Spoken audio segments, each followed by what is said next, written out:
రాష్ట్ర అభివృద్ధి కోసం అనేక పథకాలు సీఎం వైఎస్ జగన్ దేశంలో ఎక్కడా లేని విధంగా రాష్ట్రంలో అభివృద్ధి కోసం బడుగు బలహీన వర్గాల సంక్షేమం కోసం అనేక పథకాలు ప్రవేశపెట్టామని ముఖ్యమంత్రి వైఎస్ జగన్మోహన్ రెడ్డి అన్నారు. అసెంబ్లీలో మాట్లాడిన ముఖ్యమంత్రి వైఎస్ జగన్మోహన్ రెడ్డి కొన్ని పథకాలు ఏ ప్రభుత్వం వచ్చినా తీయలేని విధంగా తయారు చేశామని, మన రాష్ట్రం దేశానికి రోల్ మోడల్ అని సీఎం జగన్ అన్నారు.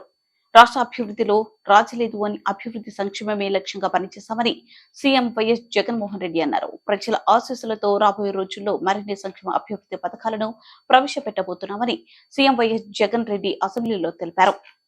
అధ్యక్ష, నేను ఒకసారి ఇక్కడ ప్రతి ఒక్కరికి కూడా ఆలోచన చేయమని అడుగుతా ఉన్నాను. స్లైడ్ నెంబర్ 13 ఒకసారి ప్రజెంటేషన్ చేయమా.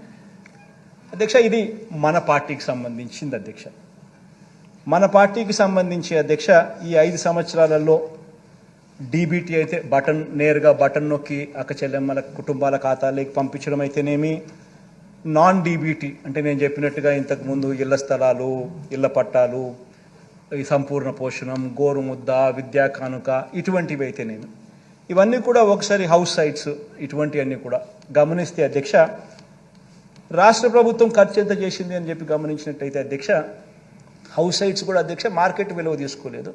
రాష్ట్ర ప్రభుత్వం ఎంతైతే డబ్బు ఖర్చు పెట్టిందో దాని విలువ తీసుకున్నాం. మార్కెట్ విలువ తీసుకుంటే దాని విలువ ఇంకా ఎక్కువ ఉంటుంది, అది వేరే విషయం. ఎంత ఖర్చు పెట్టామని చెప్పి చూసుకుంటే అధ్యక్ష, దాదాపుగా 2,55,000 కోట్లు డీబీటీగా పెట్టినాము. మరో 1,07,000 కోట్లు నాన్ డీబీటీగా పెట్టినట్టు క్లియర్ కట్గా అకౌంట్స్ సహా కనిపిస్తూ ఉంటుంది. అంటే మొత్తంగా సంవత్సరానికి 72,000, సంవత్సరానికి 70,000 కోట్ల రూపాయలు రాష్ట్ర ప్రభుత్వం 5 సంవత్సరాలలో సంవత్సరానికి 5,000 కోట్ల రూపాయలు, 70,000 కోట్ల రూపాయలు ఖర్చు చేసినట్టుగా ఇక్కడ మనం చేయగలిగాము అధ్యక్ష, చూపిస్తూ ఉన్నాం. అధ్యక్ష, మరి దీంట్లో కూడా అధ్యక్ష గమనించాల్సింది ఏంటంటే అధ్యక్ష, మనం ఈ 70,000 కోట్ల సంవత్సరానికి మనం ఖర్చు చేసేది మనం పెడితే ఎన్నికి దీంట్లో ఏ ప్రభుత్వం అన్నా రాని అధ్యక్ష, ఏ ప్రభుత్వం అన్నా రాని అధ్యక్ష, కొన్ని పథకాలు ఎవరు రద్దు చేయలేరు అధ్యక్ష. ఇప్పుడు మనం 66,34,000 మందికి నేను పెన్షన్ ఇస్తా ఉన్నాం. మనం ఈ 66,34,000 మందికి మనం పెన్షన్ ఇస్తా ఉన్నాం. దానికి సంవత్సరానికి అయ్యే ఖర్చు 23,600 కోట్లు. ఇది ఏ ప్రభుత్వమైనా రద్దు చేసే పరిస్థితి ఎవరికీ లేదు. ఎవరైనా ఇది చేయాల్సిందే. ఉచిత విద్యుత్, రైతన్నలకి ఇచ్చే ఉచిత విద్యుత్ 11,000 కోట్ల రూపాయలు ఖర్చు అవుతుంది. ఇది కూడా ఎవడు రద్దు చేసే పరిస్థితి లేదు.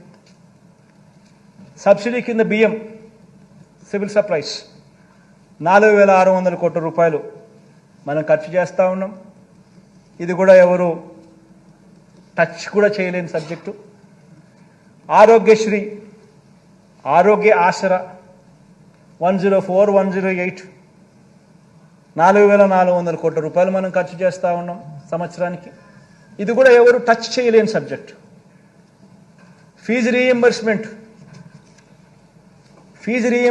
పూర్తి ఫీజు రీఎంబర్స్మెంట్ విద్యా దీవెన కింద మనం ఇస్తూ ఉన్నాం. 2,800 కోట్ల రూపాయలు ఖర్చు చేస్తూ ఉన్నాం విద్యా దీవెన కింద. ఎవరు కూడా ఇది టచ్ చేయలేని సబ్జెక్ట్. రద్దు చేయాలి అని అంటే టచ్ చేయలేని సబ్జెక్ట్. జగనన్న వసతి దీవెన కింద మరో 2,200 కోట్లు దగ్గర ఇస్తూ ఉన్నాం. ఇది కూడా ఎవరు టచ్ చేయలేని సబ్జెక్ట్.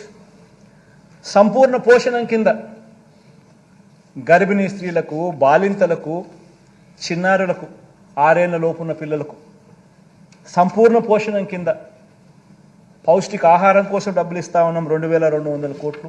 ఎవరు